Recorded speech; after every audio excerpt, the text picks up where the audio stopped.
ঠিক এই মুহূর্তে যারা আমাদের সাথে সংযুক্ত হয়েছেন তাদের সবাইকে স্বাগত জানাচ্ছি ডক্টর টিভি বিডির অফিসিয়াল ফেসবুক পেজ থেকে লাইভে। আমাদের এই ভিডিওটি পরবর্তীতে আমাদের অফিসিয়াল ইউটিউব চ্যানেলেও দেখা যাবে। দর্শক, বুক জ্বালা পোড়া, ডাক্তারের কাছে গিয়ে সবাই বলছে যে আমার বুক জ্বলে। কেন জ্বলে আসলে? এই বুক জ্বালা পোড়া থেকে কি কোনো রেহাই নেই? আমাকে কি সারা জীবনই এই গ্যাস্ট্রিকের ওষুধ খেয়ে যেতে হবে? এরকম ডক্টরের কাছে গিয়ে বলতে থাকেন। আমরা এই জ্বালা পোড়ার একটি ভিডিও আমাদের এই পেজে আপলোড করেছিলাম। তো সেই ভিডিওটি গত 1 মাসের একটু বেশি সময় ধরে প্রায় 21 লক্ষ মানুষ দেখেছেন এবং মানুষ খুব প্রশংসা করেছেন যে এই টাইপের ভিডিও যদি করা হয় তাহলে আমরা আরো সচেতন হতে পারবো এবং আরো আমরা এই রোগ থেকে দূরে থাকতে পারবো। তো সেই বিষয়টা নিয়ে আজকে কথা বলার জন্য আমি সরাসরি সংযুক্ত হয়েছি আপনাদের সাথে এবং সংযুক্ত করেছি সেই চিকিৎসককে যিনি এই বক্তব্যটি দিয়েছিলেন। আপনারা খুব অ্যাপ্রিসিয়েট করেছিলেন। আমাদের সবার প্রিয় বাংলাদেশের প্রখ্যাত হেপাটোবিলিয়ারি প্যানক্রিয়াটিক এবং liver transplant surgeon, Bangabandhu Sheikh Mujib medical বিশ্ববিদ্যালয়, যেটা আমরা বলি পিজি হাসপাতাল, বিএসএমইউ সাবেক, সেটার প্রতিষ্ঠাতা বিভাগীয় প্রধান এই বিভাগটির অধ্যাপক ডাক্তার শহীদুর রহমান স্যার। আমি স্যারকে স্বাগত জানাচ্ছি আমাদের আজকে আলোচনায়। স্যার, আসসালামু আলাইকুম। ওয়ালাইকুম আসসালাম। স্যার কেমন আছেন? জি আলহামদুলিল্লাহ, আপনি কেমন আছেন? আলহামদুলিল্লাহ স্যার। আপনার একটি ভিডিও লাস্ট কয়েকদিন ধরে বেশ আলোড়ন সৃষ্টি করেছে যে বুক কেন জ্বলে। আপনি খুব চমৎকার ভাবে মনের কথাগুলো সেই ভিডিওতে বলেছিলেন এবং আপনার বাস্তব অভিজ্ঞতার কথা বলেছিলেন। রোগীদের মনের সাথে মিলে গিয়েছিল, মানুষ খুব প্রশংসা করেছে। আরেকটু স্যার ক্লিয়ার করবেন, যারা দেখেনি তাদের জন্য এটা একটি আরেকটি ভিডিও হতে যাচ্ছে এবং যারা ভবিষ্যতে দেখবেন তারা এখান থেকে একটা ভালো গাইডলাইন পাবেন। কেন বুক জ্বলে স্যার? আচ্ছা, ধন্যবাদ আপনাকে। একটা সময় উপযোগী, বাস্তবমুখী এবং দুর্দশা আক্রান্ত মানুষের বিষয় নিয়ে আমার এই আলোচনাটি ছিল। আমি খুব সাবলীল কণ্ঠে, সাবলীল ভাবে, খুব সাদা মাটা ভাবে আমার বক্তব্যগুলো আমি তুলে ধরেছিলাম। কারণ সেগুলোই ছিল কারণ যেগুলো ওখানে বলেছে। যেমন অতিরিক্ত আমরা খানা খেয়ে ফেলি, অতিরিক্ত খাবার খাওয়াটাই হলো বুক জ্বালা পোড়ার প্রধান কারণ, একমাত্র কারণ। আর কোনো কারণ নাই। কিন্তু কিছু ওষুধে বুক জ্বলে, যেমন আমার পেটে ব্যথা, শরীরে ব্যথা, সর্বাঙ্গে ব্যথা, ডাক্তার কাছে গেলেন, আপনি ব্যথার বড়ি দিল, এই ব্যথার বড়ি খেলেই আবার অনেক সময় বুক জ্বলে। সেটা কারণ আছে। কি কারণ? আপনি ব্যথা নিরাময়ের জন্য ডাক্তারের প্রেসক্রিপশন মধ্যে ওষুধ খাচ্ছেন এবং সেই ওষুধ খেয়েই আপনার বুক জ্বালা হচ্ছে, এটা কারণ। আবার অনেকে সিগারেট খায়, আবার অনেকে মদ খায়, অ্যালকোহল খায়, এগুলোও কারণ। আবার অনেকে রিচ ফুড খেয়ে ফেলে। অনেক সময় অনেকে খেয়াল করতে পারে না, পেটে প্রথম প্রচন্ড খিদে, একটা পাশে রাস্তার পাশে হোটেলে যে ওই যে থালা বাসন নিয়ে বসে গেল, দূর থেকে খেয়াল করে দেখেন থালা বাসন গুলো ভালো করে মাজে না, ধোয়ও না, ওর মধ্যেই আপনার ভাত দিচ্ছে, আপনি খাচ্ছেন এবং ওখান থেকে আক্রান্ত হলেন। এগুলো কিন্তু সাধারণ কারণ, খুব সাধারণ কারণ, কিন্তু এগুলো আমরা মানুষ অভ্যস্ত হয়ে পড়ি। তো এই বুক জ্বলার প্রধান কারণের মধ্যে আপনি খাবারটাকে নিয়ন্ত্রণে রাখেন। যেমন আমার মা ছোটবেলায় আমাকে বলতো যে তোমার যদি পেটে অসুখ হয় সারাদিন কিছু খাবা না, না খেয়ে থাকো। না খেয়ে থাকতে থাকতে পেটটা যখন একদম খালি হয়ে যাবে, ক্লিয়ার হবে, যখন পেট বলবে যে আমার খিদে লাগছে, তখন যে খাওয়া। আমি এই মায়ের উদ্দেশ্যটা আমি এখনো মনে প্রাণে অনুভব করি, অনুসরণ করি, মেনে চলি এবং খুব বাস্তবমুখী এই উপদেশটি ছিল। যেমন আমরা যখন খাই, আমাদের কিন্তু খিদে হলো দুটো, একটা হলো পেটের খিদে, একটা চোখের খিদে। চোখের খিদে হলো আপনি খেয়ে ফেলছেন, কিন্তু আপনার টেবিলে দেখা গেলো বিভিন্ন রকম উপাদেয় খাবার, অনেক অনেক অনেক, পোলাও, রোস্ট, বিরিয়ানি, রেজালা, দই, মিষ্টি, কত কিছু, ফল মূল সাজানো, আপনার পেট ভরে গেছে। বা বিশেষ করে আমের সময়, আম যখন অনেকের প্রিয় খাবার, আমের সময় আপনি পেট ভরে খেয়ে ফেলছেন, তারপরে আম দিল আপনাকে এনে 7-8টা আম, বড় বড় ল্যাংলা আম আপনার সামনে এসে গেছে, আপনি সেই আম দিয়ে আর ভাত খেয়ে ফেললেন। এই যে খেলেন, পেটটা একদম বেদনের মতো টস টস করছে, এটা কিন্তু আপনার বুক জ্বালার কারণ। আচ্ছা, আপনি নিজে কারণ না, আপনি যেহেতু কারণ তো আপনি নিজে তৈরি করলেন, ডাক্তার কাছে লাভ কি? আপনার এই যে বাজে অভ্যাসগুলো পরিহার করেন, সিগারেট খাবেন না, মদ খাবেন না, অতিরিক্ত খাবেন না, অসময়ে খাবেন না, তাহলে তো আপনার পেটে বুক কখনোই জ্বলবে না। বুক জ্বলাটা হলো পাকস্থলীতে একটা, আপনারা সবাই জানেন, পাকস্থলী কিন্তু একটা বড় ব্যাগ, পেটের মধ্যে বড় একটা ব্যাগ, এগুলো নাড়ির ব্যাগ বলি আমরা। কত বড় ইন্টেস্টিন, কত ফোলা, অত বড় কিন্তু আর কোনো নাড়ি না। মুখ থেকে পাইপথ পর্যন্ত যে নাড়িটার বিস্তৃতি, এর মধ্যে পাকস্থলীটা হচ্ছে আমরা সারাদিন যা খাই এটাকে বলতে পারেন আপনি গোডাউন জি পাকস্থলীতে গোডাউন। সারাদিন খাইলেন অগতি জমা হলো। এই জমা খাবারটা ক্রমান্বয়ে আস্তে আস্তে আস্তে আস্তে আগাতে থাকবে, নিচের দিকে নামতে থাকবে। স্মল বাউল, লার্জ বাউল, রেকটাম, নালকালান, মলদারে যখন যে মলটা জমা হবে, পায়খানায় বেগ লাগবে, ভালো পায়খানা করলেন আপনার পেট ক্লিয়ার হয়ে গেল। এই এই যে স্বাভাবিক প্রক্রিয়া। এখন আপনার পেটের মধ্যে খাবার আছে, পাকস্থলীতে খাবার আছে, আপনি খেয়েছেন সকালবেলা বেশ পরোটা আর মুরগির মাংস দিয়ে বা খাসির মাংস বা গরুর মাংস দিয়ে সুন্দর করে 4-5টা পরোটা খেয়ে ফেলছেন। জি এই যে 4-5টা পরোটা খেলেন, পরোটাগুলো সব তেলে ভাজে, ফ্যাটি ডায়েট, হুম। চর্বি তৈলাক্ত জি। তেল দিয়ে ভাজে, যেহেতু এটা কিন্তু পাকস্থলী এমটিং টাইম লম্বা। স্বাভাবিক ভাত মাছ খাবেন 4 ঘন্টা 5 খালি হয়ে যাবে, কিন্তু এই যে পোলাও, রোস্ট, বিরিয়ানি, পরোটা খান আর হলো খাসির মাংস খান, গরু মাংস খান, এটা পাকস্থলী খাতে সময় লাগে 6 ঘন্টা লাগবে, মিনিমাম 6 ঘন্টা লাগবে। আচ্ছা এখন আপনি ধরেন 8টার সময় খেলেন, 6 ঘন্টা মানে 8 দুপুর 2টা। হুম। আপনি দুপুর 2টার মধ্যে পাকস্থলী খাওয়া হবে, আপনি 3টার দিকে খান, হুম বাচ্চা 3টায় খান। হুম আপনার পেটে যারা করবে না, কখনো চলবে না। জি কখনো জ্বলবে না, জি কখনো স্যার। জ্বলবে না, জি স্যার। কখনো জ্বলবে না। আর যদি আপনি না মেনে, আপনার এখন দুপুরে সবাই খাচ্ছে, আপনারও খেতে লাগছে, আপনি বসে গেলেন, হুম হুম এই যে পেটে খাবার রয়ে গেল, আংশিক খাবার তো রয়ে গেছে, হুম ওর মধ্যে নতুন ভাবে আবার খেলেন। এই খাবারটা খাওয়ার পর দেখবেন 4টা 5টা থেকে আপনার বুক জ্বালা শুরু হয়েছে, এবং এই 4-5টা থেকে 8-9-10টা পর্যন্ত বুক জ্বলতেই থাকবে।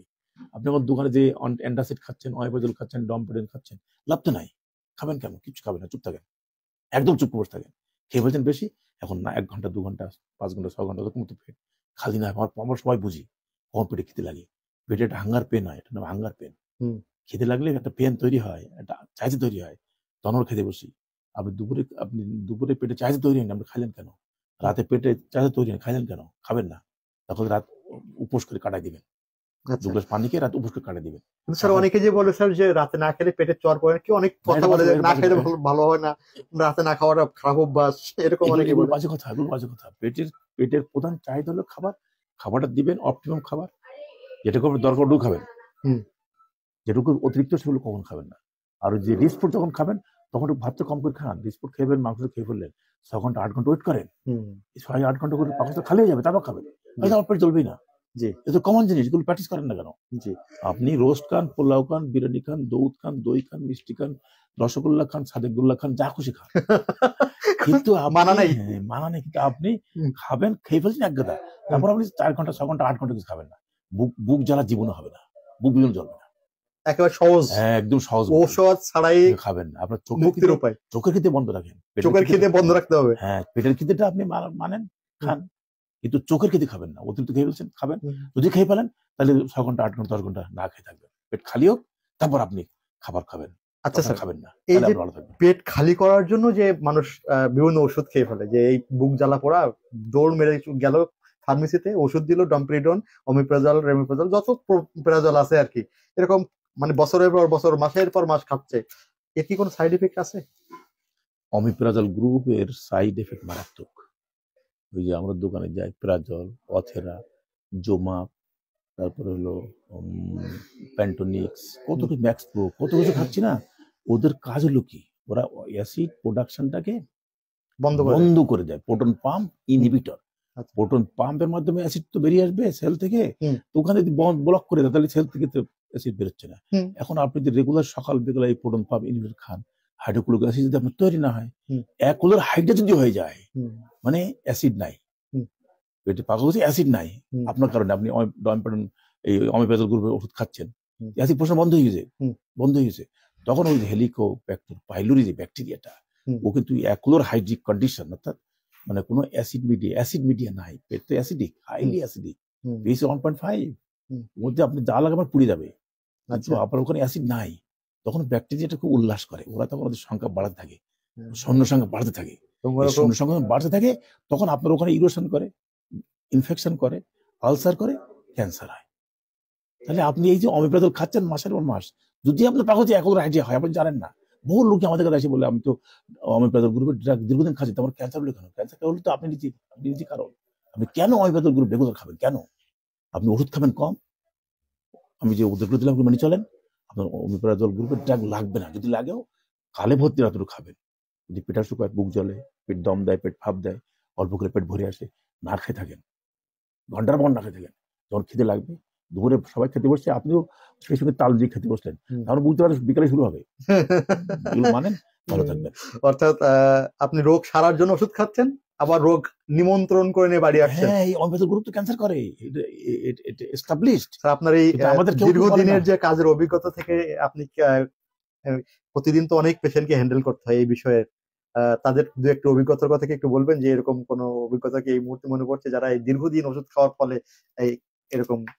এই অভিজ্ঞতা এবং অভিজ্ঞতা ব্যাপক, বিশাল, কয়টা কথা বলবো, যাদের বলি তারা কেউ শোনে না, এটা বড় অভিজ্ঞতা। অর্থাৎ আপনার যেটা বলেন ওটা ও শোনে না, বাসায় গিয়ে নিজের মতো করে আবার তৈরি করে নেয়। ওর যদি বলি যে ওর ওয়াইফ সাথে আসছে, আমি বললাম কি যে ওকে তুমি যদি সিগারেট না বন্ধ করে তুমি ভাত রান্না না, আচ্ছা না খেতাও।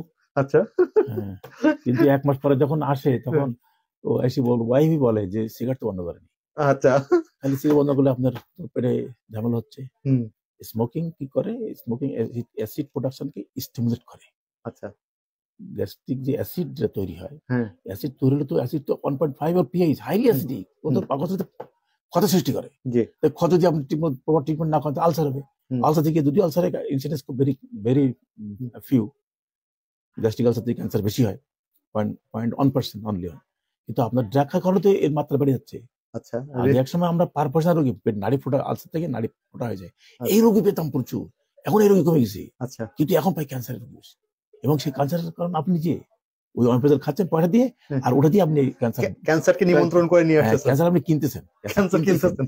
আচ্ছা, টাকা দিয়ে ক্যান্সার কিনে নিয়ে আসছেন। আচ্ছা, এটা একটা খুব চমৎকার কথা বলেছেন। হুশ করে চলেন, খাবেন কম, যত কম খাবেন খাবেন, ওষুধ যত কম পারেন খাবেন, পাকস্থলীকে রেস্ট দেন, রেস্ট থাকুক পাকস্থলী। আচ্ছা, আর যেটা দরকার তখন খিদে লাগবে তখন পরিমতো খেয়ে ফেলেন, জি স্যার, সমস্যা নাই। এমন খাবেন, কম খাবেন না যে মাথা ঘুরে পড়ে যান। আচ্ছা, বলে স্যার আপনি তো কম খেতে বলছেন, তা মাথা ঘুরে পড়ে গেছি।